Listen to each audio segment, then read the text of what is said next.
यो होटल लाइनको काम भनेको एकदमै रिस्क काम हो के। किन थाहा छ? कस्टमरहरूलाई हामीले खाना बनाएर दिन्छ नि, उनीहरूको जिन्दगी भनेको हाम्रो हातमा हुन्छ के।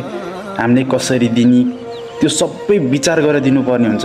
उनीहरूलाई भने जस्तो भएन भने कम्प्लेन आउँछ। गाल कसले खान्छ? किचनकोले खान्छ। बाहिरी वेटरहरूले, क्यासियरहरूले, म्यानेजरहरूले दोष पाउँदैनन्। अब हामीलाई त यो थाहा हुँदैन नि त उनीहरूले कस्तो खान्छन्, के खान्छन्। कि त उनीहरूले भन्नु पऱ्यो हामीलाई यस्तो टाइपको बनाइदेऊ।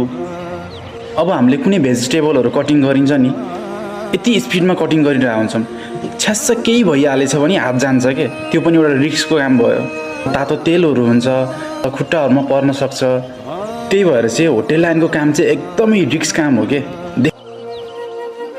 यो होटल लाइनको काम भनेको एकदमै रिस्क काम हो के।